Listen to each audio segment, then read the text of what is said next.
ketika Bobi Nasution menjabat sebagai wali kota Medan, Topan Ginting menjabat sebagai kepala dinas PU Medan. Kemudian, semasa Bobi Nasution juga masih menjabat sebagai wali kota Medan, Topan Ginting naik jadi PLT Sekda Medan. Bobi Nasution naik kelas jadi gubernur Sumut, Topan Ginting juga entah kebetulan entah tidak, juga naik kelas menjadi kepala dinas PUPR Sumut. Ketika seseorang karirnya lancar seperti itu, ada nggak balikannya? Penyidik, saya yakin sudah punya pola komunikasi tentang peranan gubernur di sini. Dia sudah pasti. Gubernur Sumatera Utara maksudnya. Penyelidik sudah paham sejauh mana ini gubernur berperan di kasus ini. Kalau dia nggak paham, dia nggak berani OTT kemarin. OTT selalu begitu. Sudah ada peristiwa pidana yang lain sebelumnya. Saya pikir KPU udah di-cloning, pola komunikasi udah nampak. Pasti ada kalimat-kalimat mainkan, dorong, ya nanti di ini kulit durian apa segala macam lain. Pisahkan amplopnya. Ya, saya ngambil contoh kasus Jambi, Jimmy Zola, dia nggak ada transfer tuh. Nggak ada. Tapi di kebun sawit banyak uang kan. Gua ini Kristen Batak. Ya terus? Ada orang bilang gua Taliban, masuk di akal nggak? Ya sulit lah. Ya, gua dibilang Taliban selama di KPK tuh. Karena apa? Karena gua anti korupsi. Saya berharap Presiden Prabowo sehat walafiat. Itu harapan saya. Tapi seandainya beliau berhalangan tetap, maka saya tanya sekali lagi, Gibran Rakabuming dalam pemerintahan ini, dalam rezim ini, dalam konteks pemberantasan korupsi, posisinya memperkuat, memperlemah, tidak terbaca, atau seperti apa? He's part of the problem. Dia kan bagian dari masalah. He's part of the problem. Iya dong. Dia bagian dari masalah.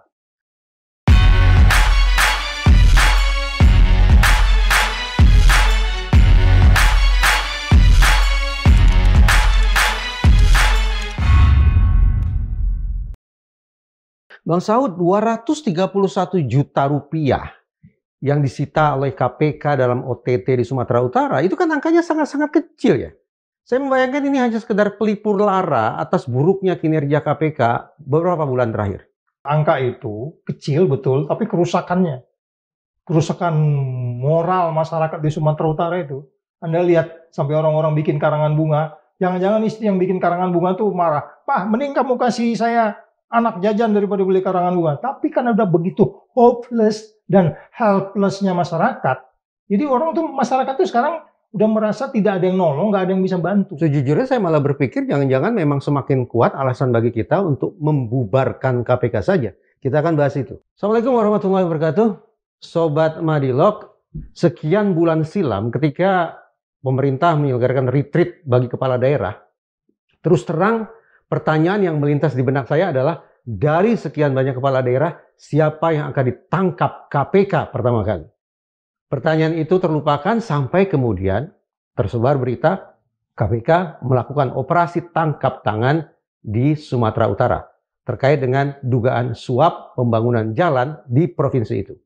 Kita akan berbincang tentang KPK, tentang dugaan suap di PUPR, dan pemberantasan korupsi Indonesia bersama tamu saya yaitu Bang Saud Situmorang, pimpinan KPK periode 2015-2019. Selamat datang Bang Saud di Madilog. Terima kasih, kebanggaan buat saya hadir di sini. Kami juga senang nih kedatangan Bang Saud di sini. Saya kan selalu komen juga di Madilog, bahwa kadang-kadang komen kok. Iya. Saya baca itu komen-komen itu. Tapi apa boleh buat, sekarang saya harus menyampaikan komen yang tidak menyenangkan tentang lembaga tempat Bang Saud bekerja dulu. Saya ini Bang, terus terang ya, periode kepemimpinan Firly Bahuri itu membuat saya patah arang terhadap KPK. Serius, saya patah arang, saya geleng-geleng kepala, bahkan saya trauma. Saya tidak lagi bisa berharap terhadap lembaga yang sampai sekarang kasusnya belum jelas. Itu. Nah, apa alasan bagi saya hari ini untuk teryakinkan bahwa OTT KPK adalah murni dalam konteks penegakan hukum, konteks pemberantasan korupsi. Ini bukan permainan politik. Pertama, OTT itu selalu diawali oleh pendalaman yang cukup dari sisi potensi bakal terjadi peristiwa pidana. Di zaman Bang Saud dulu? Iya, selalunya begitu. Selalu? Ya, bayangkan aja Bung Reza, di tiap tahun itu ada 8.000 surat masuk ke KPK. Jadi itu sebenarnya kalau OTT masih 30, 40 setahun, kami dulu kan topnya pernah sampai 40-30 kasus itu. OTT itu kecil sebenarnya kalau dibandingkan orang-orang yang ngirim surat itu. Orang-orang yang ngirim surat 8.000 surat itu emang orang-orang pengangguran nggak jelas nih. Orang yang dendam terhadap orang lain. Oke, informasinya beberapa nggak lengkap, tetapi beberapa lengkap bisa didalami, tapi kapasitas KPK masih seperti itu. Nah, kembali ke case ini, pendalamannya saya pikir nggak jauh dengan yang dilakukan sebelumnya. Selalu saja ada peristiwa pidana sebelumnya. Jadi ini nggak mungkin kalau lihat case-nya ini, peristiwa pidana sebelumnya itu pasti sudah ada. Itu yang dilaporkan. Karena ini kalau lihat dari kronologisnya, kan itu sebenarnya proyek itu belum jalan. Tapi sudah diijon dulu kan. Bahkan belum ditentukan siapa pemenangnya kan. Nah, kalau begitu orang KPK bergerak dari mana? Sudah ada peristiwa pidana yang lain sebelumnya dan OTT selalu begitu. Ada peristiwa pidana yang lain sebelumnya didalami oleh penyelidik, katakan bagian Dumas, kemudian penyelidik mendalami, pimpinan KPK setuju didalamin, baru kemudian terjadi lagi peristiwa pidana itu. Ya, tapi kembali ke pertanyaan saya tadi, saya terus terang dengan perasaan yang sangat-sangat tidak bahagia terhadap KPK, saya tidak begitu yakin juga hari ini kita pantas memberikan kepercayaan kepada KPK. Ini murni demi pemberantasan korupsi. Kalau dari sisi penindakan, saya menganggap itu murni. Pertama, saya nggak tahu kemarin itu skornya berapa. Karena mereka waktu mau penyelidikan, 5 pimpinan KPK harus ngomong kan. Lakukan. Kolektif kolegial ya? Yes, kita tanya untuk skornya berapa. Jangan-jangan skornya juga 4-1 atau 3-2 kita nggak tahu. Split decision. Ya, itu selalu ada begitu kan. Selalu ada Tidak begitu. mungkin ada satu pun yang bulat sempurna seluruh pimpinan KPK dalam case-case yang sangat-sangat low profile biasanya solid. Tapi begitu high profile, itu biasanya voting pasti. Ingat IKTP? IKTP 32 kasusnya. Kemana-mana itu? Ya, jadi maksud saya, ketika kemudian pendalaman itu mulai dilakukan, penyelidikan mulai dilakukan, saya pikir semua pimpinan KPK, penyidik sudah tahu ini menyasar ke orang nomor 1 atau tidak. Karena nggak mungkin ada komunikasi dalam hal ini TG bekerja sendiri. Nggak ada cerita TG bekerja sendiri. Saya akan kembali mendalami hal ihwal terkait OTT di Sumatera Utara ya. Tapi saya justru jadi tergelitik oleh pernyataan Bang Saud barusan yang mengatakan tidak pernah ada satu kasus pun di KPK sana yang seluruh pimpinan kolektif kolegial 100% bersepakat tentang satu hal. Pertanyaan saya begini, apa yang menyebabkan di antara pimpinan KPK itu justru selalu terbelah? Itu kalau dalam bahasa ilmiahnya, Bung Reza lebih tahu kan. Logika, nalar, argumentasi. Hukum kan selalu berbeda setiap orang. Ini murni bicara tentang logika hukum? Oh ya, selalu bukan afiliasi politik? Iya, pertamanya kan untuk keluar ke depan muncul ke permukaannya kan gitu. Tapi di belakang benaknya itu muridnya nggak bisa ngadilin orang juga kan. Tetapi kita bisa melihat dari ucapannya kan. Faktanya terang benderang begini kok bisa ngomong begitu sih. Ini termasuk berlaku pada periode kepemimpinan Pak Agus. Bang Saud ada di situ. Jadi IKTP begitu. IKTP makanya saya bilang kan 3-2 skornya. 3-2 ya? 3-2 skornya, bahkan belakangan diancam hentikan katanya gitu kan. Jadi kalau mau jujur memang KPK pun tidak imun terhadap intervensi politik ya? They are all of human. Mereka juga manusia, bro. Lebih-lebih di zaman Firly Bahuri? Yes. Betul ini? Yes, karena itu berbeda. Confirm ya? Yes, karena waktu di undang-undang yang lama, dia mandiri betul. Masih ada coba orang menghentikan case itu. Case IKTP. Apalagi sekarang dia bagian dari pemerintah. Jadi pertanyaannya Bung Reza tadi memang agak sedikit bernada hopeless dan helpless kan tadi. Bukan bernada, itu sudah nyata-nyata hopeless itu. Sudah nyata-nyata hopeless. Ya, itu yang saya katakan kembali, kita bisa terima itu karena memang faktanya seperti itu gitu. Tapi kalau kita kembali ke case ini, karena mereka harus bawa ini ke depan pengadilan nantinya, kita nggak mau conviction rate-nya. Ya saya nggak tahu conviction rate di kepala mereka ada nggak conviction rate-nya. Kalau kondisinya ini seperti yang sekarang, ya mereka harus paham bahwa mereka bawa ke pengadilan, mereka harus menang. Jadi bukan hanya persoalan di-trigger oleh politik. Tambah ya Bang Saud ya. Setio Budianto yang hari ini menjabat sebagai Ketua KPK, pada saat fit and proper test menyampaikan sejumlah hal, salah satunya tentang OTT. Apa kata beliau? Saya coba kutip ya dari sekian banyak media. Setio Budianto mengatakan bahwa sejauh ini OTT masih diperlukan. Tapi memang ke depan KPK harus sangat-sangat selektif untuk melakukan OTT. Hanya terbatas pada pengungkapan kasus-kasus besar. Kita berikan garis bawah ya. Kasus-kasus besar. Kembali ke Sumatera Utara. 200-an juta terkait dengan dugaan suap pembangunan jalan. Ini kasus besarnya di mana? Karena itu saya mengkhawatirkan bahwa OTT yang dilakukan oleh KPK di Sumatera Utara bukan karena itu kasus besar, tapi pelipur lara, pereda kekecewaan publik, paling tidak kekecewaan saya, terhadap performa KPK yang tidak karu-karuan. Iya, setiap pimpinan kan punya pemikirannya sendiri tentang kerjanya dia kan. Iya kan? Tapi kan pada akhirnya harus dinilai oleh publik, tidak menilai dirinya sendiri. Artinya, yang dia maksudkan besar itu apa? Apa menurut Bang Saud? Ya, kalau besar dia bicara triliun, itu juga selalu kan kekuatan buktinya gitu. Jadi penyidik, saya masih percaya bahwa orang-orang penyelidik-penyidik di dalam sana itu masih main di kekuatan buktinya. Jadi bukan soal besar atau kecil. Jadi statement Budi yang mengatakan bahwa OTT terbatas kasus besar, itu nggak benar juga. Ya kan? Itu di mana hukum yang pasti, hukum yang adil dan hukum yang bermanfaat? Nggak begitu dong definisinya. Kalau saya tidak memperdebatkan pada pernyataannya, tapi saya mencoba membenturkan pernyataan itu dengan fakta bahwa hanya ratusan juta rupiah. Ya, kalau saya bilang itu lebih kepada kelengkapan sebenarnya. Bagaimana kelengkapan mereka bisa melakukan OTT. Tetapi kalau dia mau bicara bahwa kita sesuai dengan demand kita, bahwa memang indeks persepsi korupsi yang carut marut, kemudian KPK harus dikembalikan kepada marwah sebelum undang-undang KPK itu dilakukan, agak sulit, Bung Reza. Makanya saya katakan Prabowo harus mengembalikan dulu undang-undang KPK. Berkali-kali dibandingkan saya katakan, please Pak Prabowo, kembalikan undang-undang KPK supaya Bapak bisa meyakinkan kami bahwa pertumbuhan ekonomi 8%. Iya kan? Kalau kan selalu ngomong pertumbuhan ekonomi 8%, Indonesia 2045, dan kemudian ada istilah asta cita dan segala macam. Jadi sebelum itu dikembalikan, saya juga berada dalam posisi yang masih quote and quote bertanya-tanya apa benar nih mereka serius. Tetapi Anda nggak boleh mengatakan hentikan kasus ini kan? Saya tidak mengatakan hentikan kasus ini. Justru saya mengatakan kita harus berpikir serius membubarkan KPK saja. Loh, begini Bang. Kita bicara paling tidak data berdasarkan pemberitaan yang bisa kita simak ya secara terbuka di online. Saya tanya Bang Saud, coba jawab secara objektif. Lembaga negara mana, lembaga penegakan hukum mana yang belakangan ini paling gencar melakukan pemberantasan korupsi? KPK? Ya, belum. Sepakat ya? Tidak ada apa-apanya ya? Polri? Ya. Two in between lah. Masih di antara dua serius dengan nggak serius. Oke. Biasanya sih kalau orang nggak mungkin berdiri di tengah.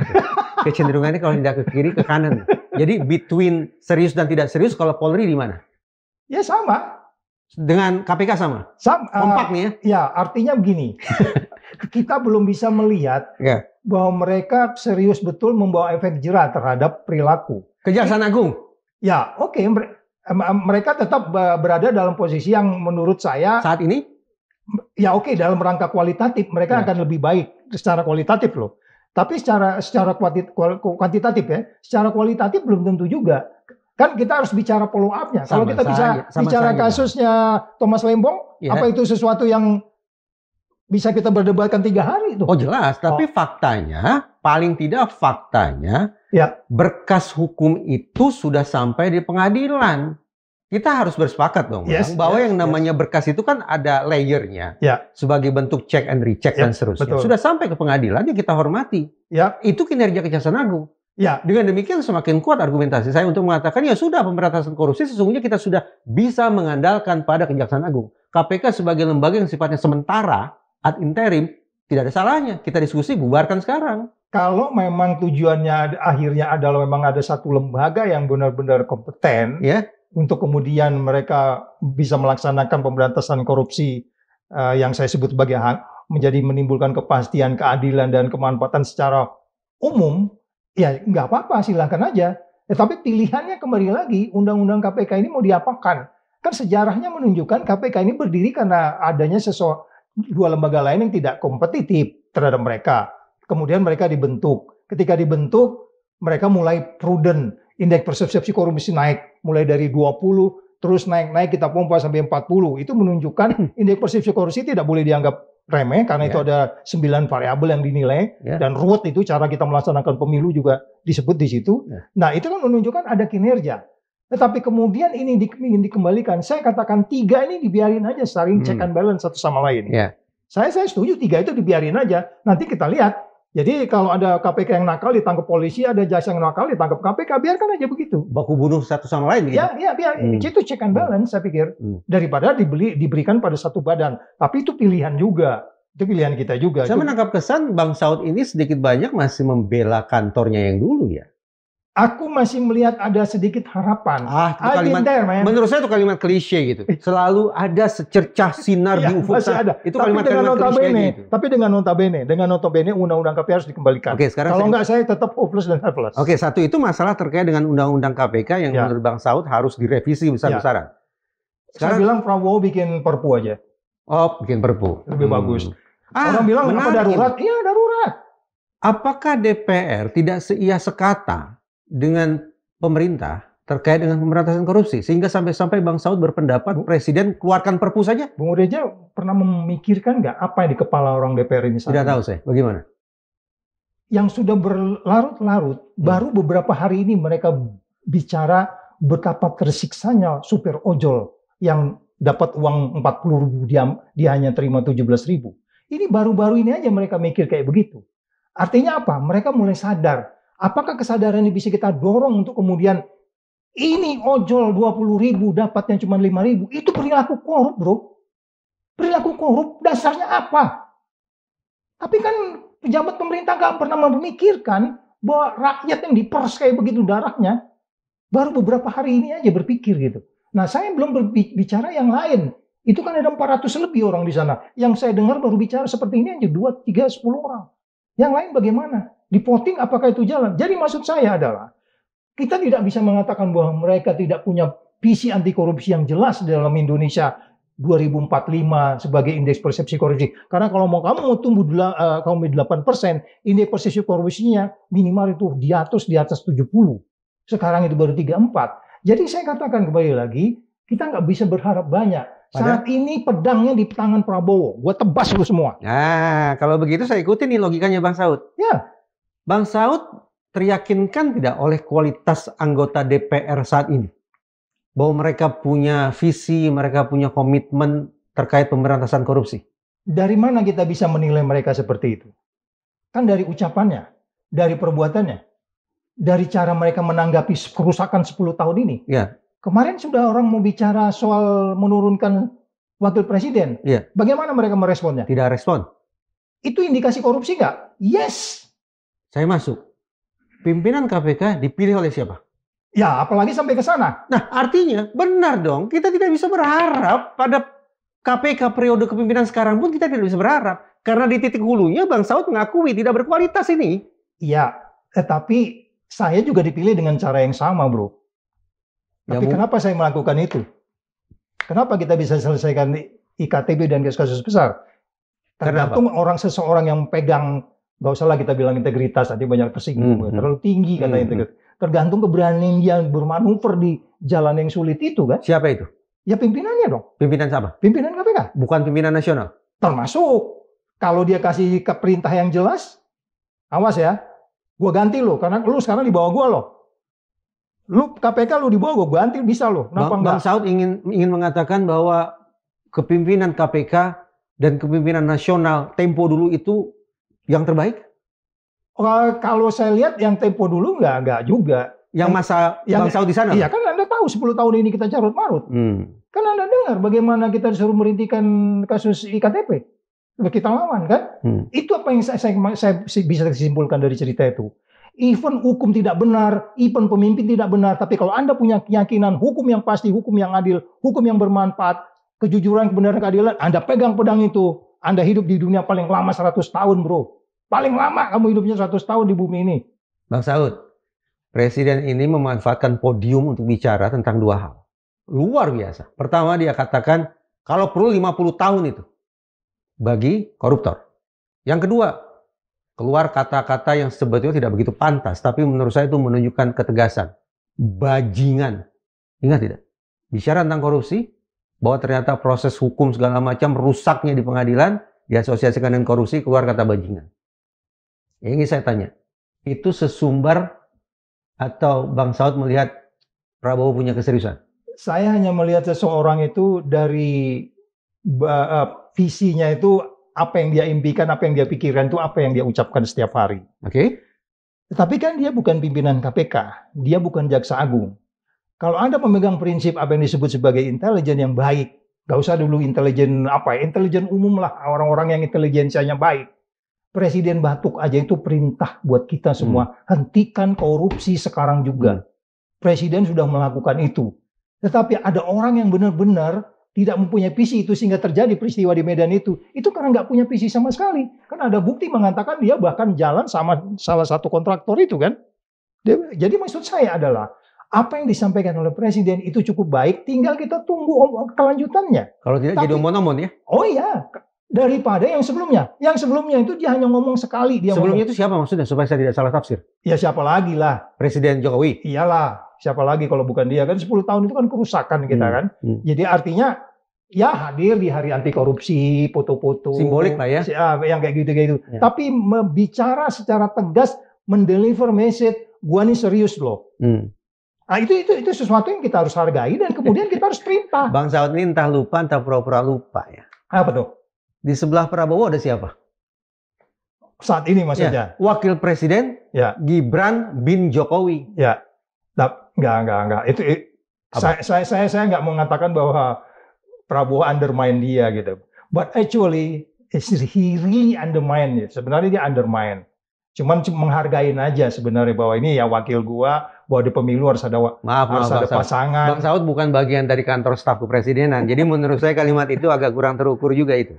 Ya kalau menurut saya kan kita bisa lihat undermine atau tidak itu kan kita lihat dari penugasan-penugasan yang dilakukan, ya kan. Jadi artinya kalau ada seseorang di samping dia, kemudian itu adalah anak dari seseorang yang 10 tahun memimpin tidak baik dalam pemberantasan korupsi, nggak bisa Anda katakan bahwa Prabowo impacted by him. Are you sure that Prabowo impacted by someone? Loh, kenapa tidak? Makanya Prabowo kemudian berduet dengan Gibran. Menunjukkan betapa powerfulnya Gibran atau kubu Gibran. Itu strategi politik, bro. Tapi pemberantasan korupsi, pertama memang harus diucapkan, baru kemudian dilaksanakan. Kalau orang mengucapkan aja nggak mau, gue curiga. Kita megang apanya dong? Ini sekarang kita pegang omongan Prabowo, bahwa dia sangat serius. Iya kan?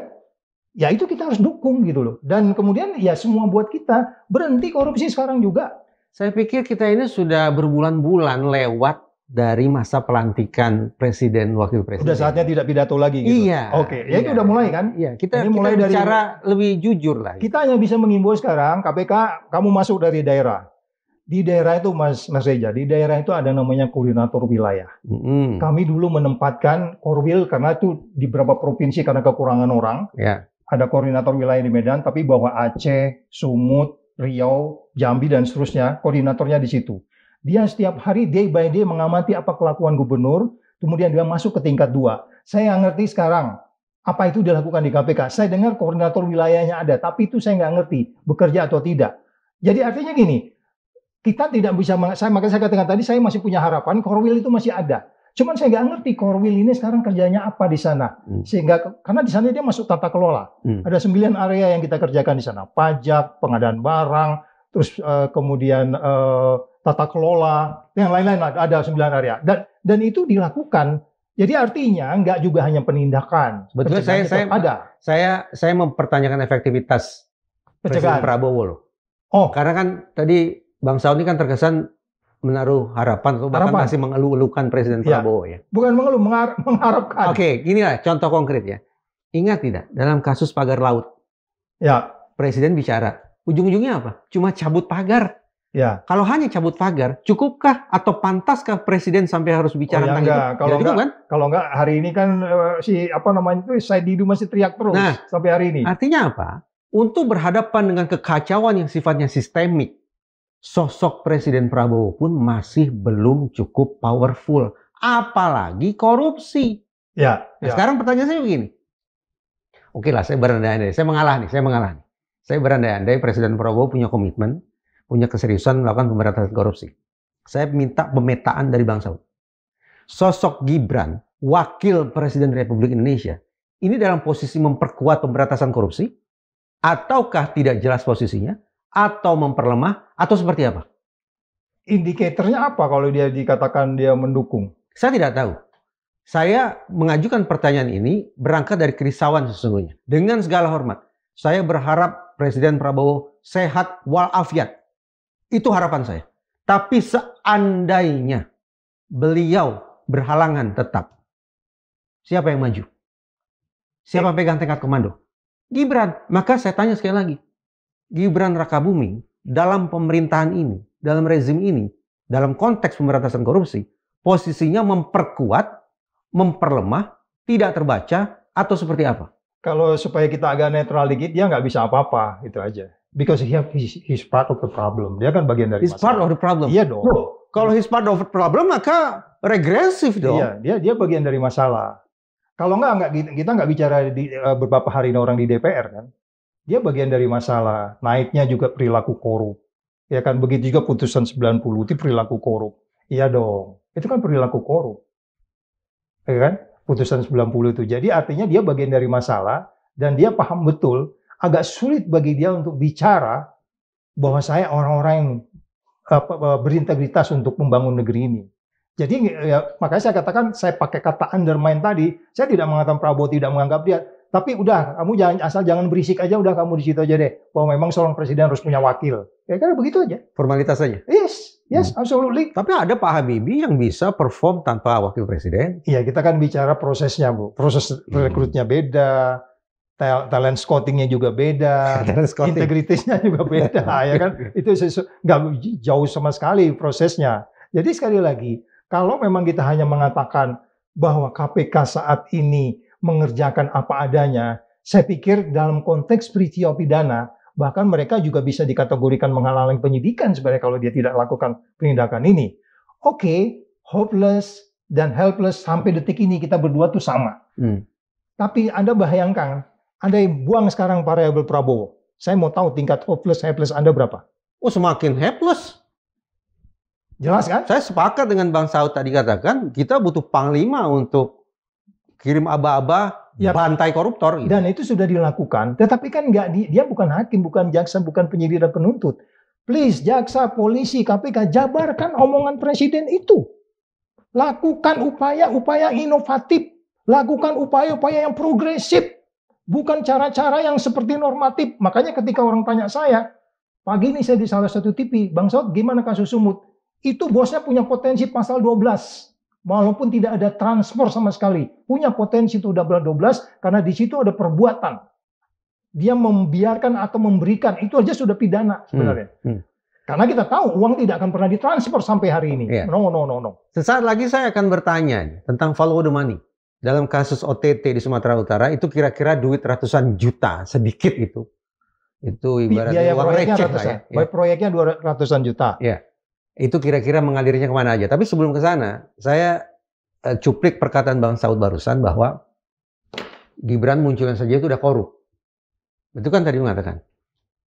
Pertanyaan saya, kalau itu kita anggap sebagai pemunculan seorang wakil presiden yang korup, pasti kan dilakukan secara sistemik.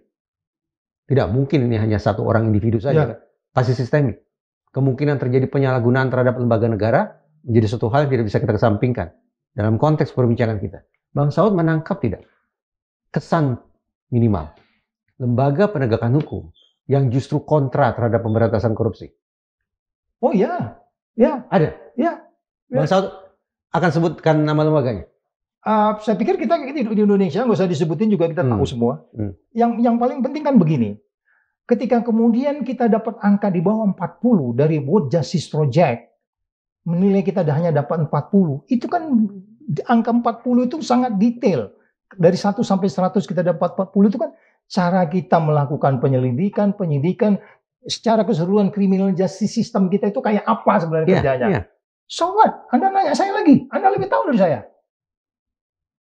Sebetulnya saya ingin ujungnya begini. Kalau saya tetap bersikukuh pada pandangan bahwa KPK dibubarkan, siapa gerangan lembaga penegakan hukum yang siap sepenuhnya untuk menerima limpahan itu? Itu sebenarnya hanya style aja ya. Yang penting dia paham KUHAP, apakah itu polisi, apakah jaksa atau KPK, Anda paham KUHAP, jalankan itu. Dan Prabowo langsung lakukan mana? Gue mau dominan ini, itu style aja. Ya, strategi, struktur, sistem, sumber daya itu kan sesuatu yang bisa diubah-ubah. Tapi di kepalanya Prabowo itu anti korupsi itu sudah mengembirakan sebenarnya. Yang lain-lain itu hanya style saja bro. Struktur, tim, skills, uang dan sebagainya itu hanya gaya aja. Tapi kalau di kepalanya itu seperti 10 tahun belakangan ini, Anda mau pakai sistem staf undang-undang Anda ganti, bullshit. Bullshit. Jadi makanya saya bilang kembali lagi, nilai di kepala Prabowo ini masih lumayan, masih bisa kita bela-bela. Mudah-mudahan gue nggak selesai nih bulan depan jadi malah nggak suka sama dia gitu ya. Per hari ini gue masih menilai di kepala dia itu ada value yang bisa mengalahkan struktur yang nggak benar, undang-undang yang nggak benar, staf yang males, korup yang di ini. Itu yang penting di kepala dia itu ada suatu nilai. Itu dulu yang harus dipegang sebenarnya. Kalau kita baru bicara 1 atau 2 pekan pasca pelantikan Prabowo sebagai presiden, ini perbincangan yang bagus. Bicara tentang nilai. Ini udah 6 bulan gitu. Udah 6 bulan. Ya, nggak apa-apa. Saya butuh portofolio, bukan lagi isi kepala, tapi catatan sejarah kita. Itu saya anggap ucapan saya juga. Oke. Saya pikir wajar ya kalau kita patok begini saja, Bang. Selama Presiden Prabowo belum menginisiasi revisi Undang-Undang KPK, kita anggap kalau saya masih di situ. Kepada banyak orang dan even kepada seseorang yang mungkin saya anggap besok dia bisa ngomong Prabowo juga udah saya sampaikan. Artinya itu pemikiran saya, walaupun hanya pengalaman 4 tahun di KPK, tetapi 30 tahun berada di dunia gelap. Saya pikir saya cukup bisa memastikan seperti apa kerusakan di negeri ini dan bagaimana bisa membersihkannya. Itu dasarnya saya kenapa harus pindah dari Pejaten pindah ke Kuningan kan. Bahwa di persoalan korupsi ini akan bisa kita atasi semua masalah di Republik ini. Apa yang diteriakin orang setiap hari di Lemhanas sana, yang disebut ideologi politik sosial, budaya pertahanan keamanan, itu bisa selesai dengan kita selesaikan isu korupsi ini. Kayak gitu, Bu Rey. Yuk kita tinjau kembali perkataan dan kemudian perbuatan Setio Budianto ya. Tadi kita sudah kutip bahwa Pak Setio Ketua KPK. Bahwa OTT akan dilakukan secara selektif, terbatas pada kasus-kasus itu besar. Ngomongnya di DPR. Fit and proper test. Oh iya, itu biasa normatif. Kalau enggak nanti dia nggak dipilih. Cari aman dulu ya? Karena kan orang Komisi 3 ini, saya juga dulu begitu. Pak Saud, katanya mau ganti undang-undang KPK. Saya ngomong, iya saya ganti. Tapi kan saya dalam hati saya mengganti untuk memperkuat, bukan melemahin dong, gitu dong. Jadi itu berarti bukan berbohong di hadapan saya tanya memang mau ganti, tapi saya katakan untuk memperkuat gitu. Ditanya sama wartawan, Bang Saud katanya setuju, iya untuk memperkuat. Jadi artinya gini, kita harus meyakinkan orang lain bahwa kita sama, tetapi at the end orang bilang, wah Bang Saud nggak cocok, nggak konsisten. Sampai ada orang bilang gini, Bang Saud bikin konsultasi dong untuk jadi pimpinan KPK. Kalau saya lihat Bang Saud itu yang penting bohongin aja, tapi nanti udah jadi pimpinan lu sikat aja semua. Nggak begitu caranya. Lu harus pakai penata kata yang bagus sehingga orang memilih Anda. Masuk dulu nih. Ya, yang paling penting Anda tetap konsisten pada Anda kan tahu mana yang baik, mana yang benar atau enggak. Sederhana saja. Jadi saya anggap Prasetyo masih sedikit normatif, ya. Supaya bisa Setio Budianto. Nah, ya kan? Saya anggap masih seperti itulah gitu. Saya jadi tergelitik nih, Prasetyo itu barusan siapa sebetulnya? Orang psikologi itu curiga terhadap slip of tongue. Kepleset lidah. Tiba-tiba kok tersebut nama Prasetyo. Lain kali lah, episode lain berikutnya kita bicara soal itu. Lantas di Sumatera Utara ini, apakah kita harus bertepuk tangan terhadap OTT kasus pembangunan jalan di Sumatera Utara? Kita harus apresiasi karena apa yang disebut sebagai selama ini membangun jalan tol secara baik, ternyata di jalan-jalan ininya di luar tolnya kan rusak. Kembali lagi kalau Prabowo ingin pertumbuhan ekonomi kan Anda jalan harus bagus. Nah kalau kemudian jalan ini, Anda bayangkan ya, itu kan kalau nggak salah itu proyek dia bilang 5-10% diminta itu. 5 atau berapa persen. Dia kaitan 5% atau 4% dari total proyek. Ya, saya nggak tahu kalimat itu yang jelas dalam expose itu disebut. Dari situ aja kan udah kita bisa bayangkan kualitas jalan dan seterusnya. Jadi kita tetap mengapresiasi. Yang paling penting gini, bahwa ketika telah terjadi peristiwa pidana yang dilakukan penyelenggara negara, Anda nggak boleh diam saja. Itu yang saya harus apresiasi. Tetapi kemudian Mas Reza kurang sedikit mengapresiasi itu karena sebenarnya ada yang lebih besar di Jakarta, itu pun betul. Ada yang lebih besar di Jakarta. Kenapa juga yang namanya Chromebook kemarin itu dibiarin kayak begitu aja, gitu kan? Itu kan sangat kasat mata itu Chromebook itu. Dan saya yakin surat di KPK juga semua orang saat itu memberikan masukan ke KPK. Cuman kelengkapan informasinya aja yang membedakannya. Dan ketekunan kita untuk mendeliver message kepada penyelidik, ini kerjakan.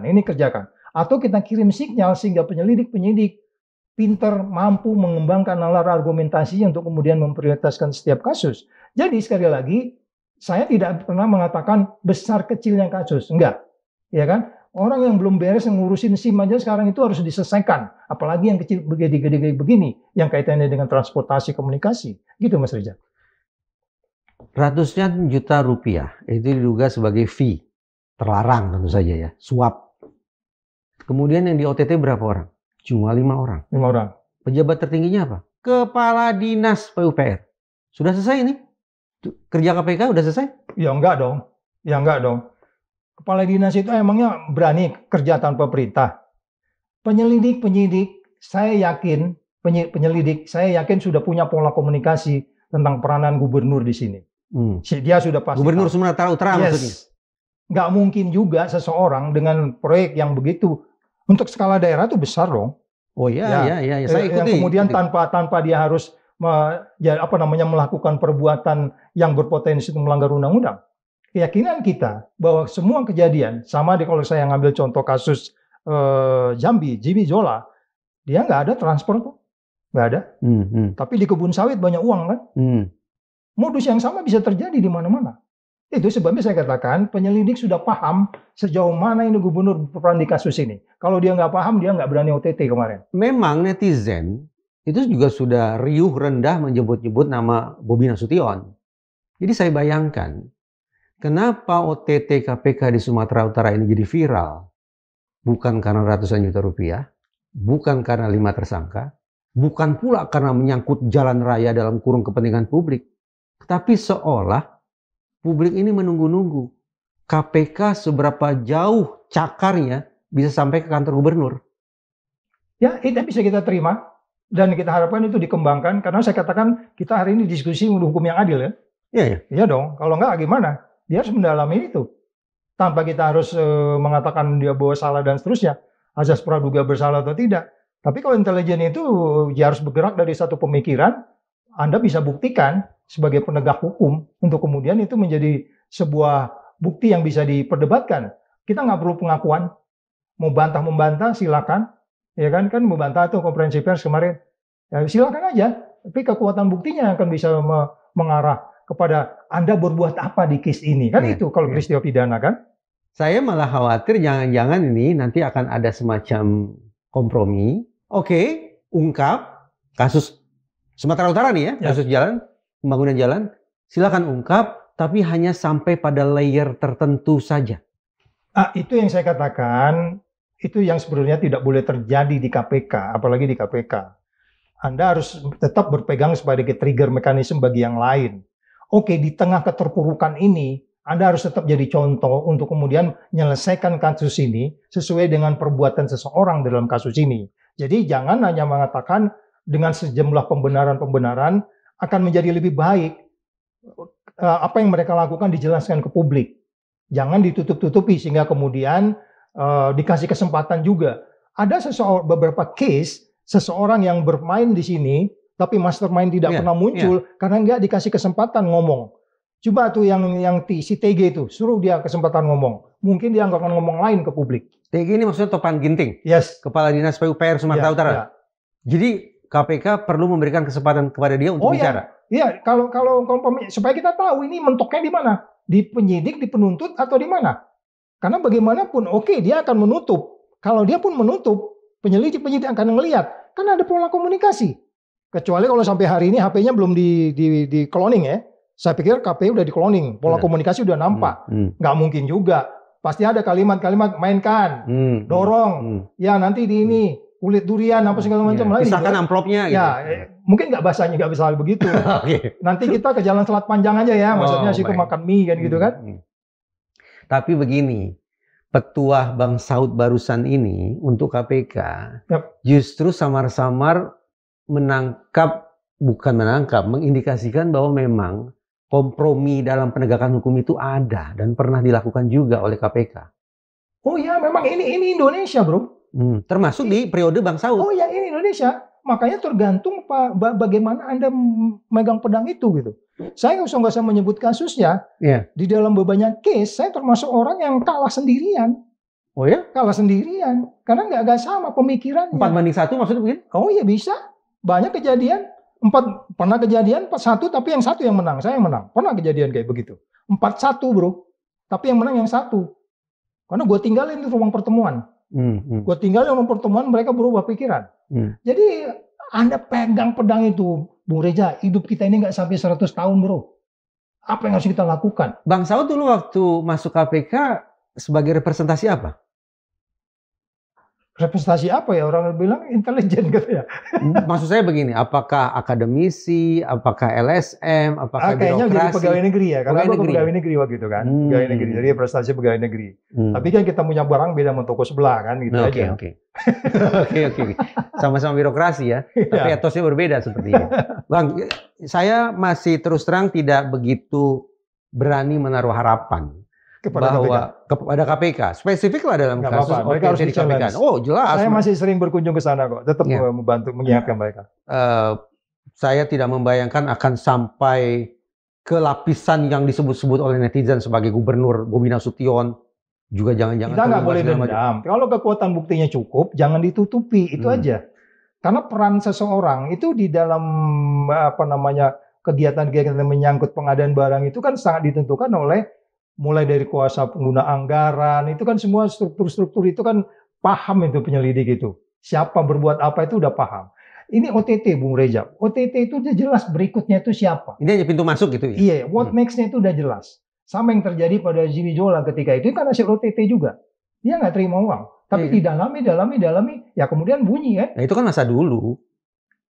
Kalau sekarang saya... itu tadi kita kembalikan undang-undang KPK. Undang-undang KPK. Bahkan saya saya menggunakan kosakata yang paling lunak ya.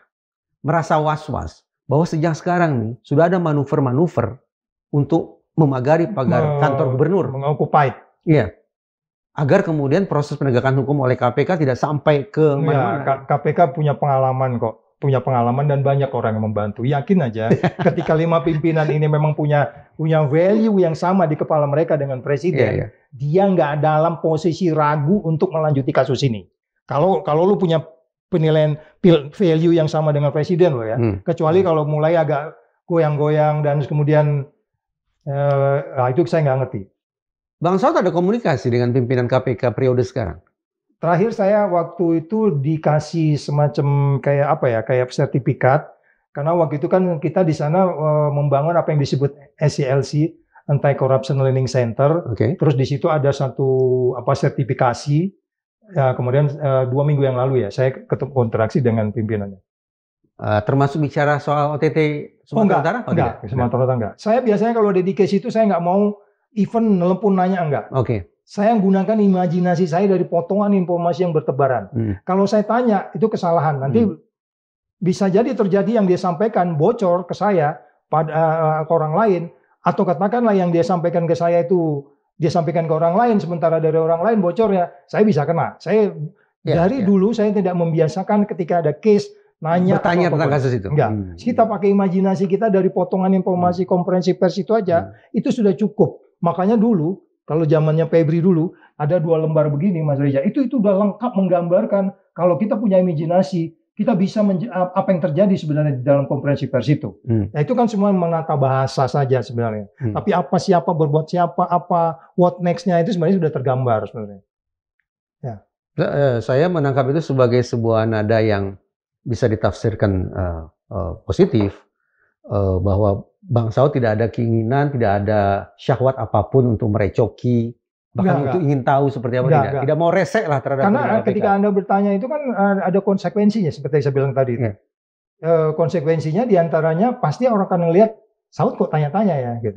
Kan selama ini nggak pernah tanya-tanya. Memang dari dulu saya nggak pernah tanya-tanya. Jadi apapun yang terjadi, begitu saya keluar dari KPK, saya tidak pernah tanya apapun. Dari konferensi pers itu kita bisa melihat sebenarnya. Apalagi di situ ada Yeye di situ yang kemarin ya. Yeye itu kan sama Febri sama tuh dalam menata sesuatu, mana yang harus diungkap, mana yang tidak diungkap. Itu sebenarnya kita bisa lihat sebenarnya. Jubir ya? Iya. Saya tidak begitu suka nih mengajukan pertanyaan berikut ini. Tetapi apa boleh buat ya, netizen itu sudah barangkali lagi-lagi trauma oleh Firly Bahuri. Sampai pada sebuah simpulan begini. Kalau personil Polri menjadi orang nomor 1 di KPK, memang kita tidak boleh terlalu berharap banyak. Tolong patahkan. Iya, karena gini, anggapan saya ini. Karena awalnya memang kan KPK ini dibentuk karena memang kepolisian dan kejaksaan tidak bekerja kan. Sekarang gimana ceritanya justru KPK dipimpin oleh polisi? Orang selalu bertanya kayak begitu. Because you're part of the problem. No, you lead the countries, you lead the organization. Tetapi kita juga punya pengalaman kan sebelumnya. Saya juga punya pengalaman bekerja sama dengan Basaria kan. Dia polisi juga kan. Jadi kita tidak boleh juga langsung a priori terhadap personil Polri yang ada di KPK kan? Gitu. Yang jelas ketika saya di sana ada Basaria di situ, ada persesi korupsi dari 36 naik ke 40. Jatuh setelah undang-undang KPK kan. Jadi kembali lagi setiap orang nggak ada orang baik tiba-tiba jadi baik tuh nggak ada bro. Ilmu Anda lebih tahu dari saya tuh. Nggak ada orang juga tiba-tiba jadi jelek, benar nggak? Betul. Nah, udah dijawab. Jadi artinya maksud saya, oke, undang-undang bisa jelek, peraturan bisa jelek, tapi ketika dia ingat pesan ibunya, pesan guru agamanya, pesan papa mamanya, udah jadilah orang itu gitu. Tapi kemudian kenapa orang tidak ingat pesannya? Oke, sistemnya jelek. Tapi kan kemudian kita ini umur berapa? Masa sih kita nggak ingat mana yang baik, yang benar? Jadi saya tetap berharap, makanya saya selalu berharap di mana aja ya akan ada orang baik.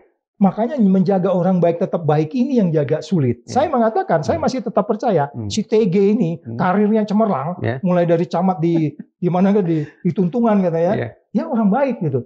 Cuman KPK tidak menjaga orang baik itu. Makanya saya bilang Korwilnya kerja nggak? Koordinator wilayahnya pernah nggak ketemu dengan kepala dinas? Kalau dulu kita ketemu bro. Ketemu, dijaga dia supaya dia tetap baik. Kemudian ada KPK, gue malu dong kan gitu. Saya ini maaf ya tidak bisa menahan rasa geli di hati saya ketika Bang Saud mengatakan menjaga orang baik itu susah. Kamu hopeless banget. Karena saya ingat tes wawasan kebangsaan Bang Saud. Oh ya oke. Tes wawasan kebangsaan itu kan tes yang harus kita asumsikan objektif ya, betul ya? Itu objektif ya? Iya, 57 orang yang dikeluarkan. Ya. Berarti 57 orang yang dikeluarkan dari KPK memang bukan orang baik ya? Sekali lagi, bagaimana untuk kemudian menyingkirkan orang-orang baik atau memframing orang-orang baik menjadi jelek.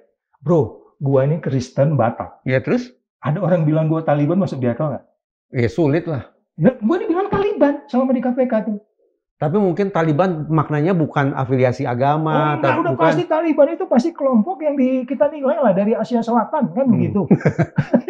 Masa gua gimana cerita? Karena apa? Karena gua anti korupsi. Siapa yang memframing itu? Kita udah bisa bayangkan. Mungkin anggota kehormatan Taliban itu kali ya. Makanya waktu teman saya pergi ke Pakistan, gue minta pesan topi apa itu. Jadi tes wawasan kebangsaan ini nostalgia sedikit nih ya, sebelum kita lanjut diskusi tentang sumut. Tes wawasan kebangsaan itu bukan sebuah mekanisme yang sungguh-sungguh untuk memilih putra-putri terbaik bagi KPK. Bayangin aja Mas, selesai mereka itu telah diterima di kepolisian yang berapa orang ini, mereka mendirikan apa yang namanya IM 57 Institute. Salah satu diantaranya orang yang keren saya kenal, dia alumni ITB, gak usah nyebut namanya, tapi dia keren. Dia mengajukan lelang untuk kemudian karena ada promosi-promosi itu mengajukan diri untuk jadi pimpinan di satu BUMN.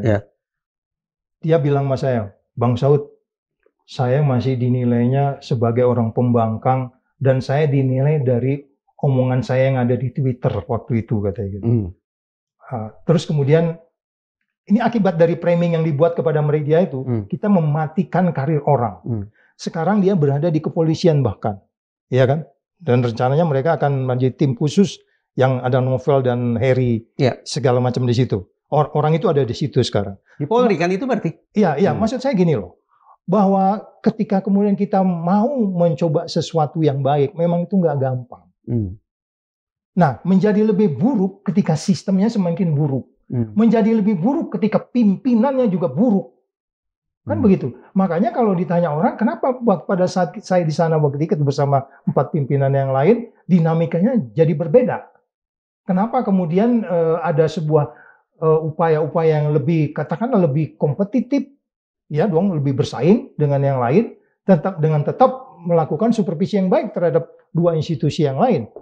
Ya kan? Walaupun saya mengatakan, saya pernah ke satu universitas, dia bilang gini, Pak Saud, lu belum keren sebelum nangkap polisi, katanya gitu.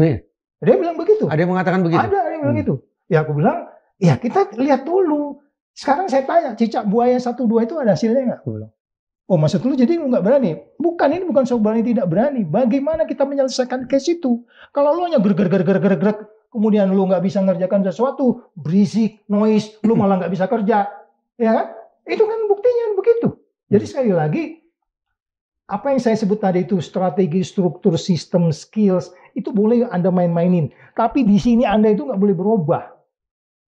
Itu tetap anti korupsi. Dan itu konsisten loh, bukan dengan omongan loh. Kalau value itu dia tidak akan pernah berubah. Kita bisa lihat ada perubahan-perubahan strategi aja gitu.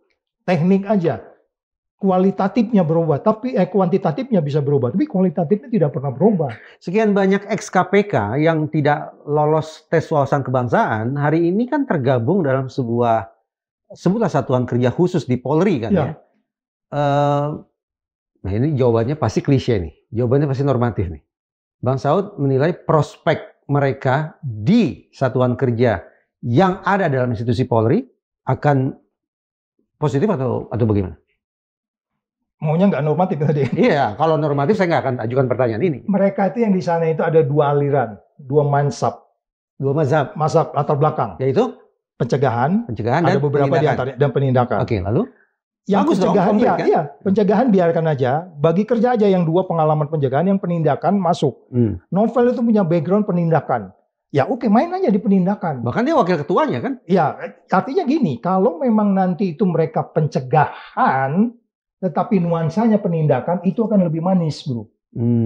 Masuknya itu pencegahan, tapi masuk sana. Jadi tetap penindakan. Karena memang itu yang terjadi selama ini, kombinasi pencegahan penindakan. Apakah penindakan dulu baru pencegahan, atau pencegahan dulu baru penindakan, kombinasi 2 itu yang harus dimainkan sebenarnya. Mereka punya pengalaman puluhan tahun di KPK, dan Kapolri harus memanfaatkan itu, kalau memang mau dengar omongan presidennya. Ya kan? Kalau enggak ya tetap aja, nanti hanya statement-statement, dan seterusnya ya business as usual, indeks persepsi nggak naik-naik. Ya kan? Nah, memang indeks korupsi itu hanya dinilai terhadap KPK atau seluruh lembaga penegakan hukum? Kalau kita lihat dari mana angka itu berasal, dari 9 institusi itu kan masing-masing. KPU aja ini ada kaitannya. Oke. Itu yang namanya varietas demokrasi. Varietas demokrasi menilai kita jauh di bawah dari 30-an kan.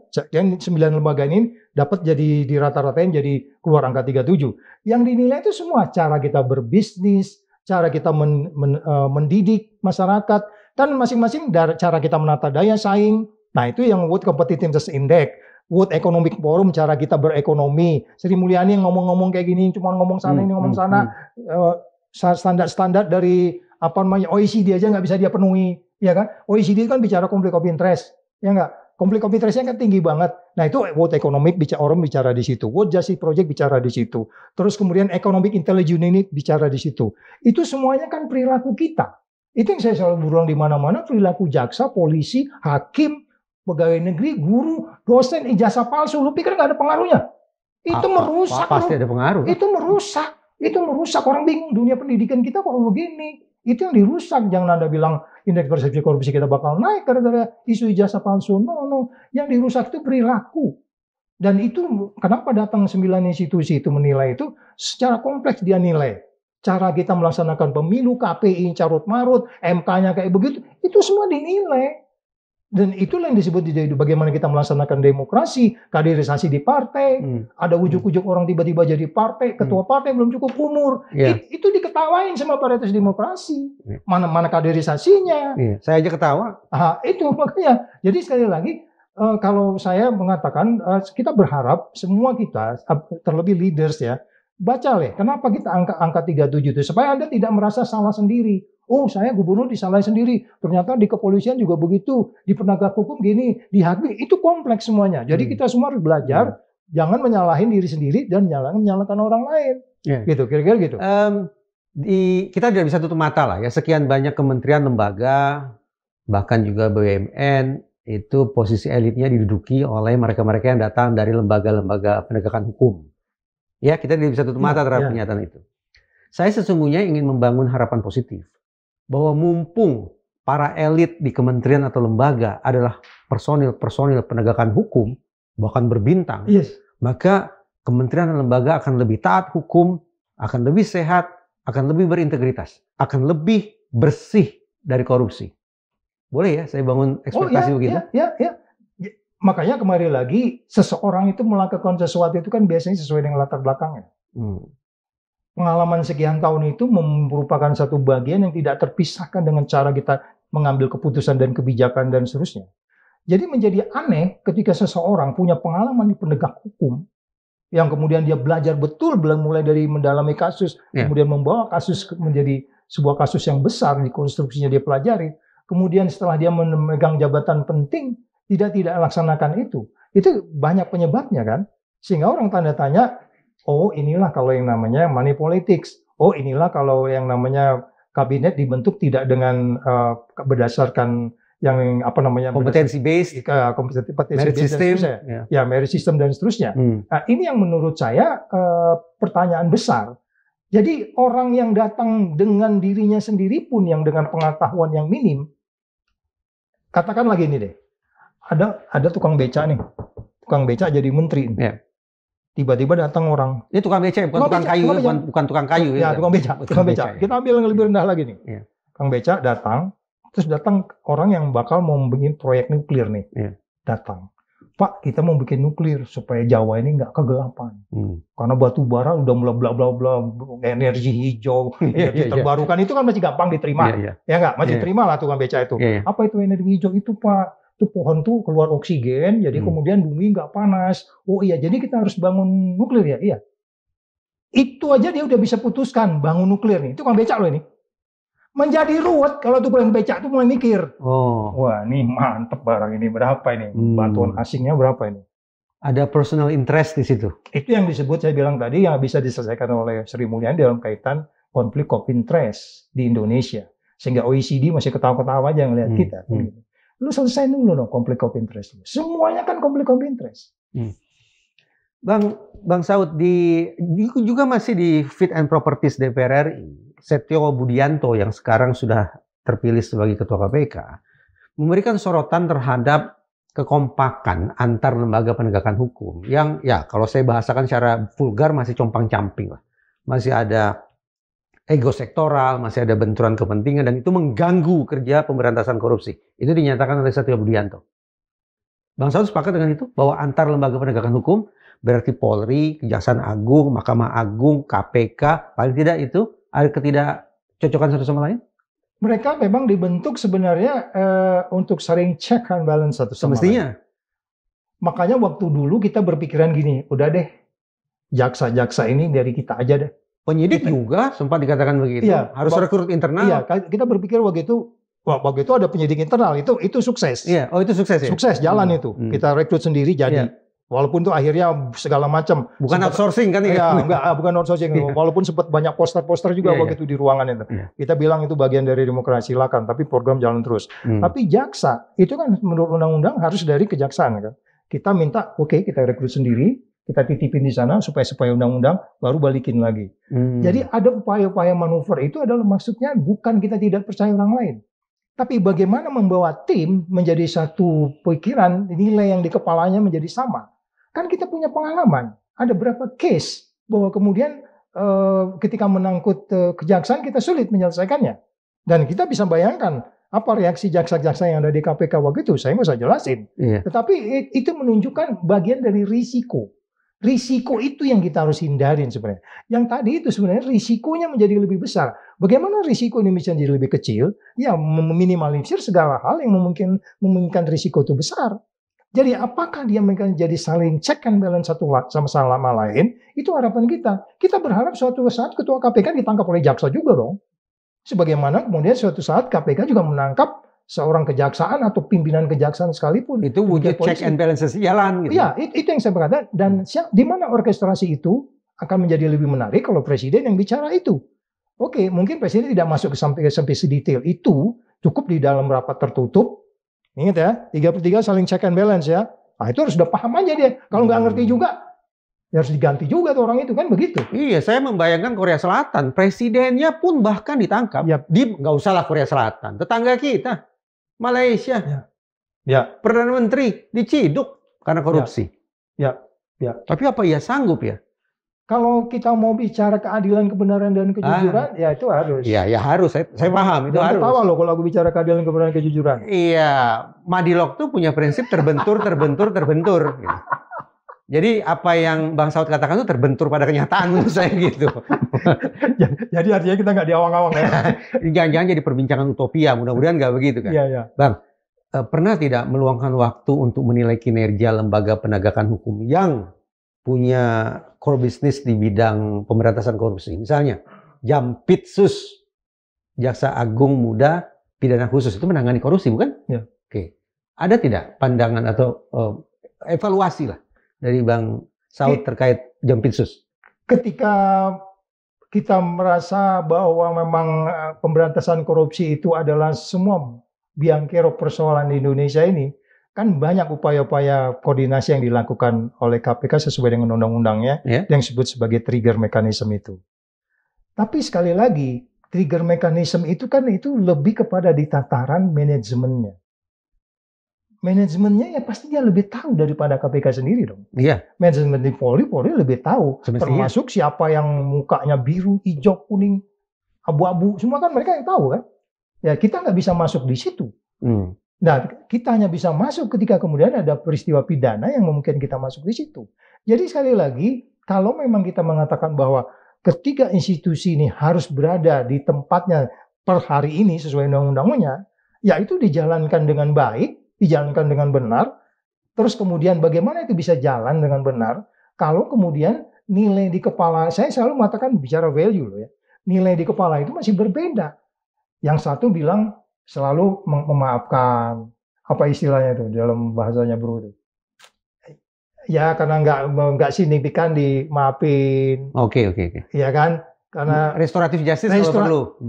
Restoratif justice itu hampir menyentuh ke korupsi juga kan? Bisa jadi. Hari ini Pak Prabowo mengeluarkan SK untuk memaafkan orang yang memberi keterangan. Itu udah mulai dianggap negatif loh itu. Ada satu perpres itu sekarang itu. Perpres tahun 2025 ini. Kalau dia memberi keterangan, bisa dimaafin. Kemudian gitu ya? ada satu perpres. Tapi itu saya kemarin di doorstop juga beberapa orang. Saya bilang positif dulu. Kalau memang itu tujuannya adalah untuk kemudian justice collaborator. Iya, whistleblower kan gitu. Iya, why not? Saya bilang. Yang jelas nanti kan hakim menilai. Ketika kemudian orang itu, yang pasti bukan pemeran utama, itu jelas. Ya kan, bukan pemain utama kan. Bukan mastermind-nya di situ. Itu nggak bisa justice collaborator. Tapi itu malah mengingatkan saya pada pernyataan Presiden Prabowo sebelumnya. Nanti kita selesaikan deh. Asal dikembalikan nanti kita selesaikan deh. Nah, kan nadanya mirip-mirip. Iya, mirip-mirip. Makanya sekali lagi itu jangan dilaksanakan as it is. Karena kemudian di situ kan jaksa, penuntut, hakim, penyidik itu harus memutuskan, Pak, barang itu pemain utama. Mana bisa juga pemain utama bisa dikasih potongan-potongan kayak begitu. Iya kan? Itu udah jelas. Itu bertentangan sama putusan MA yang sebelumnya kan? Iya kan? Bahwa justice collaborator itu bisa dihargai. Yang penting dia bukan pemain utama. Nah itu. Tapi pemain utama juga menurut saya sanksinya tidak signifikan. Sehingga saya, ICW pernah melakukan studi dan simpulannya rata-rata hukuman bagi napi tipikor itu hanya sekitar 3 tahun 4 tahun.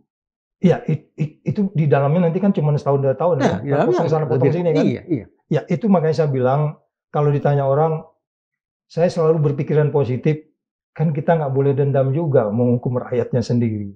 Tetapi Anda juga harus adil dong. Ya kan? Kita kan tahu bagaimana kita melaksanakan putusan-putusan yang disparitas putusannya juga kayak begitu kan. Bro lebih tahu soal disparitas putusan.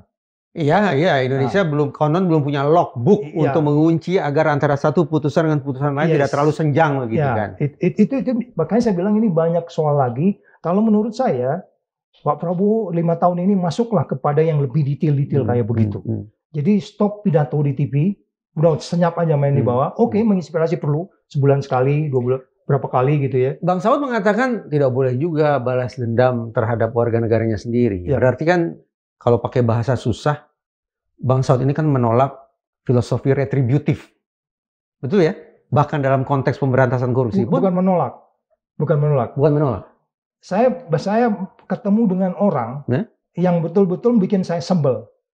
Karena dia waktu itu termasuk berperan terjadi di waktu di IKTP yang terjadi peristiwa Bak Pao itu. Saya ketemu dengan orang itu. Saya bilang sama dia, saya menghargai Anda.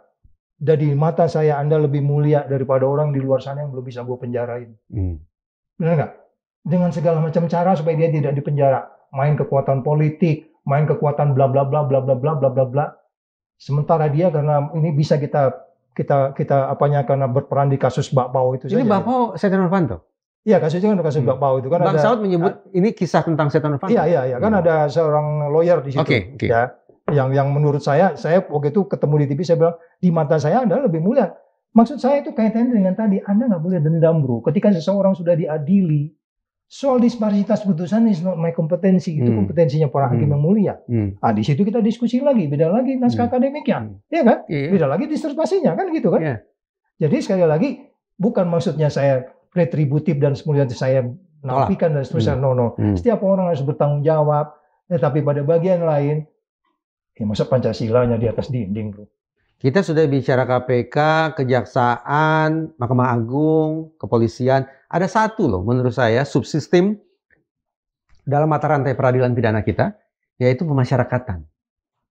Betul kan? Oh iya. Seorang yang sudah melakukan tindak pidana korupsi kan akan dikirim ke lembaga pemasyarakatan. Kita tadi udah mulai ngomong criminal justice system. Iya. Sayangnya kan kita tidak cukup punya teropong untuk melihat apa sih sesungguhnya dilakukan oleh otoritas pemasyarakatan terhadap para napi tipikor. Ya, saya sependapat dengan itu. Kan ada banyak case yang kita dalami juga. Ya, sekarang ini sudah dipisah dari Kementerian Hukum dan HAM Kementerian Imigrasi dan Pemasyarakatan. Ada formula yang dilakukan oleh pemasyarakatan tidak, Bang? Terhadap khusus napi-napi tipikor. Begini misalnya, napi terorisme ada program deradikalisasi. Napi kejahatan seksual ada kebiri kimiawi. Itu kan perlakuan-perlakuan khusus ya. Terhadap napi tipikor, ada tidak bentuk perlakuan atau program khusus yang diadakan oleh pemasyarakatan? Kalau dari hukum positifnya kan orang masih bertanya soal bagaimana sebenarnya undang-undang perampasan aset. Oke. Kalau itu kita selesaikan, terus... Tapi juga masih jadi perdebatan panjang kan? Iya, itu kita harapkan itu selesai kan? Iya. Terus Mas Reza itu pingin dia membusuk di penjara apa? Baru seneng hati kamu? Jangan-jangan begitu loh. Artinya kita tidak bisa memulihkan kerugian kita. Kita tidak bisa mendapatkan kembali uang-uang yang sudah dirampok oleh mereka. Iya. Tapi paling tidak menjaga keseimbangan. Kita menderita, mereka sengsara. Iya. Itu yang saya maksudkan tadi. Undang-undang perampasan aset itu dibereskan dengan segera. Karena itu kan non-conviction based kan. Itu aja sebenarnya sudah mematikan sebenarnya. Itu non-conviction based. Ya, non-conviction based kan itu. Iya. Pokoknya kita masuk aja. Ambil kan. Itu yang saya sering ngasih contoh, ada mobil di jalan tol di Amerika itu penuh duit, nggak bisa dia buktikan itu duit apa. Polisi pastikan ambil tuh duit. Tanpa diputuskan dulu tuh duit dari mana, tapi dia nggak bisa buktikan uang dari mana. Nah, terus kemudian apa supir mobil di jalan tol tuh kita gamparin apa? Karena yang pertama kan misinya adalah bagaimana orang berhenti berbuat sesuatu tidak benar. Kita bisa bayangkan uang itu pasti dari mana itu ya kan? Nggak mungkin juga speeding di jalan tol kayak begituan. Jadi artinya, please sekali lagi, karena orang akan tertawa katanya negara Pancasila. Jadi mana sih yang lebih penting, mengirim orang ke penjara atau memulihkan kerugian negara? Dua-duanya. Dan memang kurungan badan itu walaupun dalam perspektif kita masih berbeda ya, itu lembaga disebutnya lembaga pemasyarakatan. Nah itu kan dari awal udah kesalahan kita berpikir yang menurut saya quote-unquote kesalahan ya. Sehingga kita kan menjustify, karena di tempat lain tanpa ada pemasyarakatan juga mereka bebas kok naik sepeda, dikasih internet banyak-banyak, bisa kemana aja, bisa berkebun, bisa apa. Loh, terus kemudian apa juga yang disebut sebagai peradaban baru dalam membangun Indonesia yang berkeadilan dalam pengertian bagaimana memanusiakan manusia. Karena secara khusus kita harus berbeda dong. Bang Saud kan berulang kali bicara soal nilai di kepala nih ya. Saya tiba-tiba berpikir bahwa para mantan napi tipikor, setelah mereka mengakhiri masa hukuman, misalnya mereka keluar dari Sukamiskin, apa iya ya kita bisa percaya bahwa sistem nilai di kepala mereka itu berubah? Mereka jadi anti korupsi, mereka menjadi pecinta hidup bersih, mereka menjadi penjunjung integritas. Apa bisa? Kalau saya masih tetap percaya. Karena korupsi tetap karena greedy, ya. Terus kemudian karena opportunity, terus karena memang lingkungannya, ya kan? Atau karena memang kesempatannya, atau memang karena dipaksa. Di Indonesia? Anda percaya nggak si TG ini karena dirinya atau karena diarahkan? Sebentar. TG ini sekali lagi adalah Medan, Topan Ginting, Kepala Dinas PUPR Sumatera Utara yang di OTT oleh KPK ya. Yang disebut-sebut sebagai orang dekat Bobi Nasution. Anda percaya nggak itu datang dari dia atau dia disuruh-suruh? Mungkin dua-duanya. Definisinya korupsi tetap karena main kesempatan, greedy, lingkungan, karena tekanan dan lain-lain. Karena kebutuhan termasuk. Sebentar. Saya catat greedy, opportunity, need, baru environment-nya. Environment-nya. Ya. Tadi yang pressure, tekanan, itu termasuk environment. Itu termasuk environment-nya. Kita kupas satu-satu ya. Bang Saud mensinyalir paling tidak seorang Topan Ginting di OTT KPK diduga karena ada greedy. Bisa, itu nanti tinggal kita lihat bagaimana perbuatannya. Profil individunya. Ya. Anda lebih tahu tuh dari sisi criminal mind, ya nggak? Menarik nih. Ya kan, Anda lebih tahu. Greedy. Ya. Yang kedua, opportunity-nya apa? Sampai seorang TG terlibat diduga nih dalam kasus suap pembangunan jalan di Sumatera Utara. Itu yang saya bilang kemarin, saya tanyakan dalam hati saya, tetapi tercermin di dalam di media. Apakah koordinator wilayah KPK di sana sudah melakukan pendampingan secara sistemik dalam kaitan anggaran pendapatan daerah? Itu kan membuat ada opportunity. Pertama, opportunity itu bisa datang dari dirinya sendiri, dia bikin opportunity-nya, atau bisa juga dari lingkungannya. Ya, jadi lebih kepada situasi sistemik orang dan peraturan, sehingga kemudian bisa terjadi itu. Jadi contohnya begini, sudah ada ditentukan bahwa dia harus lewat yang namanya lelang, terus kemudian ada yang disebut sebagai pengadaan barang, itu ada sistemnya, ada kepresnya, ya kan? Tapi opportunity itu menjadi lebih ringan ketika kemudian itu tidak dijalankan, inspektoratnya nggak bekerja. Kan opportunity itu.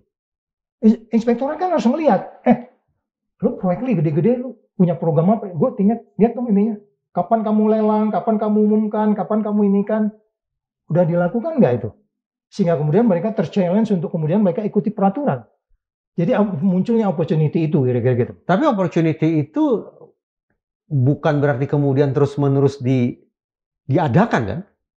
Oh ya, itu bisa jadi memang dibuat oleh. Justru dibuat. Dia yang bisa juga dia yang menciptakan atau dia juga yang melakukannya atau loopholes itu sengaja diciptakan. Iya. Dan orang lain tidak berperan. Saya nggak menyebutnya adalah inspektorat tadi kan, inspektorat kan harus paham dong di situ. Terus kemudian kalau selama ini ada dulu dalam kasus sebelumnya itu ada yang namanya kejaksaan mendampingi segala macam itu ya, KPK juga ada di situ, sehingga itu kan maksudnya kan untuk menutup opportunity itu. Ya. Need, elemen ketiga. Saya selama ini selalu membayangkan greedy dan need itu berada pada dua kutub berseberangan. Orang korup karena rakus atau orang korup karena kebutuhan. Kembali ke masalah OTT KPK di Sumatera Utara, Topan Ginting, ada elemen need pada diri dia untuk diduga melakukan tindak. Need itu kan baik itu ke pribadi maupun kehidupannya secara keseluruhan ya. Kalau lihat dari need-nya, saya pikir karirnya naik, bagus. Itu, bicara karir naik ya, saya punya catatan nih Bang Saud. Ketika Bobi Nasution menjabat sebagai wali kota Medan, Topan Ginting menjabat sebagai kepala dinas PU Medan. Kemudian semasa Bobi Nasution juga masih menjabat sebagai wali kota Medan, Topan Ginting naik jadi PLT Sekda Medan. Kurang 2 tahun. Tuh, dalam 2 tahun. Dan umurnya masih sangat muda loh. Hari ini umurnya baru 40-an lebih sedikit. Dan selanjutnya, Bobi Nasution naik kelas jadi gubernur Sumut. Topan Ginting juga entah kebetulan entah tidak, juga naik kelas menjadi kepala dinas PUPR Sumut. Ini yang kemudian Bobi naik, Topan naik, dan seterusnya. Itu yang dipotret oleh netizen sebagai Topan Ginting ini sepertinya anak emasnya Bobi Nasution ini. Itu bisa jadi need juga. Karena apa? Emang ada di bumi ini naik karir tanpa main-main mata? Kurang tahu saya. Karena saya tidak pernah di jajaran struktural. Ya kan? Ketika seseorang karirnya lancar seperti itu, ada nggak balikannya? Emang dia satu-satunya orang pinter di Medan, di Sumut itu? Kita belum tanya bagaimana sistem perekrutannya. Hah? Memang Bang Saud dulu di DPR juga berlaku hukum yang sama. Terpilih oleh DPR. Hati-hati lo buka kartu. Iya kan? Jadi makanya saya katakan kembali lagi bahwa bagaimana sebenarnya sistem itu dibuat. Ya. Itu semuanya kan mendukung need itu kan. Atau kebalikannya, need dulu atau sistem jadi itu kan saling mengisi gitu. Sehingga kemudian adalah need-nya. Karena gini, ketika seseorang mengajak saya, pasti orang itu pingin balikan dari saya. Itu pasti dong. Iya, lu bisa kasih apa? Ini investasi lah ya. Iya gitu. dong, lu bisa kasih apa? Bukan hibah gitu. Iya, lu bisa kasih apa gua? Maksud lo, ini besok mau pilgub nih. Oh besok nih mau pilpres nih, lu bisa kasih apa gua? Oh ini. Jadi muncul need-nya kan? Iya. Sebelum saya jadi tergoda untuk bertanya apakah hukum alam itu juga berlaku dalam pemilihan pimpinan KPK, tapi nggak usah lah kita bicara. Itu berlaku bro. Oh mau jawab? Itu berlaku. Okay, itu berlaku. Jadi makanya kembali lagi, yang paling baik adalah Anda datang dengan diri Anda sendiri supaya Anda menjadi sebuah apa ya? Sebuah personality yang itu diri Anda yang sebenarnya. Kurang apanya orang? Waktu Antasari jadi pimpinan KPK. Iya. Saya kan udah 10 besar, Bu. Iya. Antasari tahun berapa itu? 2014 ya? Masa Presiden Susilo Bambang Yudhoyono lah. 2004 ya? Iya. 2004 something lah. 2005 something. Saya udah 10 besar di situ. Teman-teman NGO mengatakan, ngapain urusannya intelijen berantas korupsi? Dia nggak tahu, gue itu hampir 15 tahun dalam international crime. Waktu di BIN, intinya adalah korupsi transnational crime itu. Gue pingin masuk di sana. Dalam pikiran gue tuh hanya itu. Nggak ada yang lain. Ya tapi kemudian apa yang membuat seorang Saud Situmorang dari peringkat 10 besar akhirnya jadi pada waktu-waktu berikutnya jadi pimpinan? Waktu itu kan akhirnya nggak jadi. Iya, waktu itu kan nggak jadi. Karena diributin. Iya. Kalau Tempo itu nulisnya begini. Saud Situmorang keluar, Antasari masuk. Oh. Nah, ada judulnya itu diketik bisa keluar. Jadi maksud saya adalah dalam pikiran saya nilai di kepala gue tetap gue pengen berantas korupsi.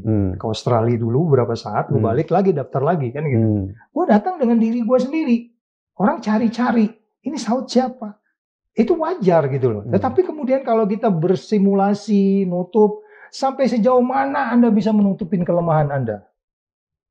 Sampai sejauh mana Anda bisa menutupi kebohongan? Sampai sejauh mana, sampai kapan Anda bisa mengatakan Anda bersandiwara? No. Apalagi Anda tokoh publik. Iya.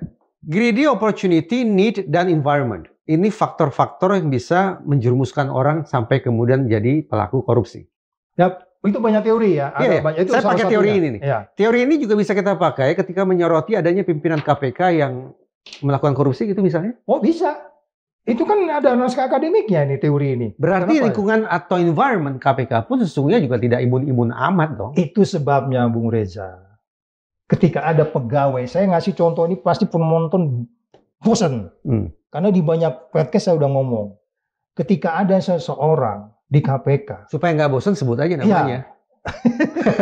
Pakai ketika tangan kanannya megang tumbler, tangan kirinya memegang komputer, kakinya mencet lip, kita lihat di lip, itu bisa kita potong gajinya.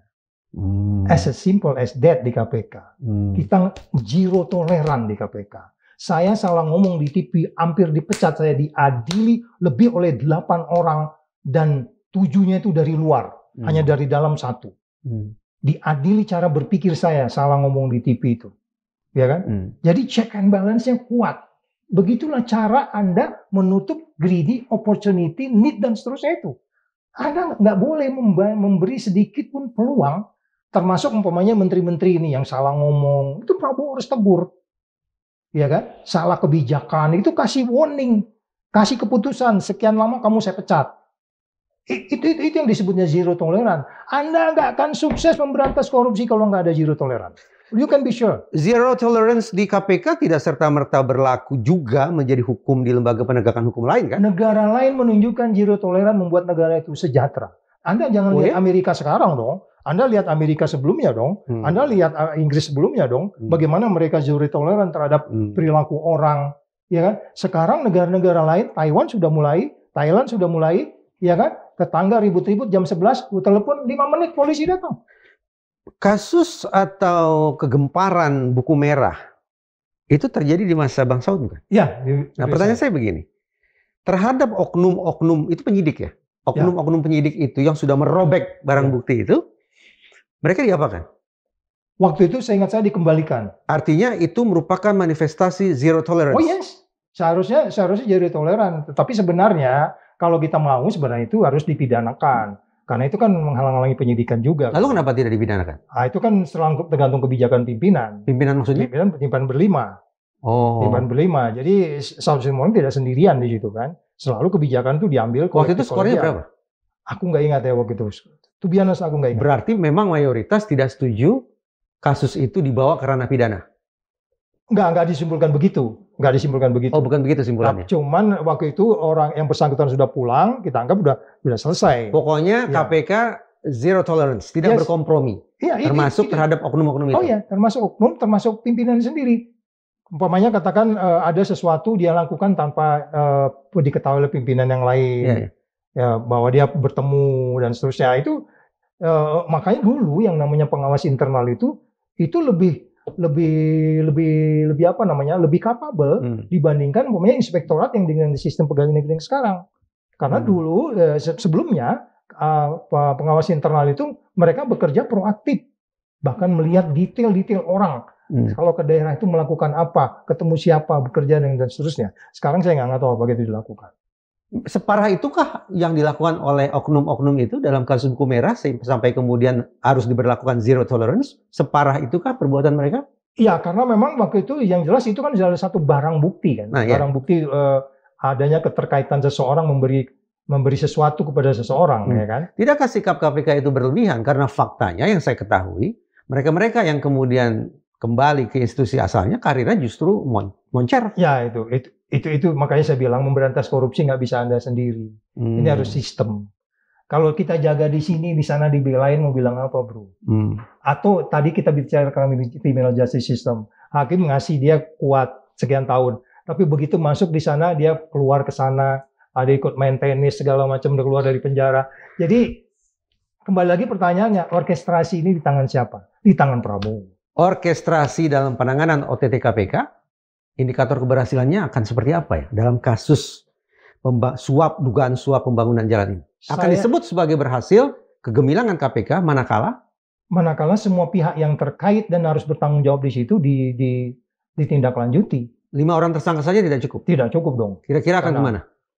Ya, termasuk mengambil keputusan paling tinggi di daerah itu, karena itu uang bukan uang kecil untuk di daerah. Pengambil keputusan di daerah itu kan memang Topan Ginting. Iya. Ketua Kepala Dinas. Enggak, kan gubernurnya. Gubernurnya harus bertanggung jawab dong. Berarti KPK harus sampai ke sana? Oh iya, harus dong. Karena dia harus mempelajari itu, menjelaskan ke publik bahwa sebenarnya perbuatan yang bersangkutan tidak terkait langsung dengan, katakan kalau kita bicara pasal 12, ya kan? Perbuatannya tidak ada, bahwa ini adalah manuver sendiri si TG ini, tapi saya tidak percaya di situ. Dengan demikian mutlak bagi KPK untuk memanggil Bobi Nasution? Ya, supaya buat kepastian buat yang bersangkutan juga. Diperiksa lah gitu. Ya, kita tidak sedang menghakimi seseorang. Ya, nggak boleh. Okay. Jadi artinya membuat kepastian yang bersangkutan juga sehingga dia bisa membangun daerah lagi. Jangan lupa dia masih gubernur. Oke. Ya kan? Ya, dia harus bertanggung jawab karena dia digaji oleh negara untuk mengurus Sumatera Utara. Kan gitu. Namun sebaliknya, kalau KPK tidak kunjung memanggil Gubernur Bobi Nasution?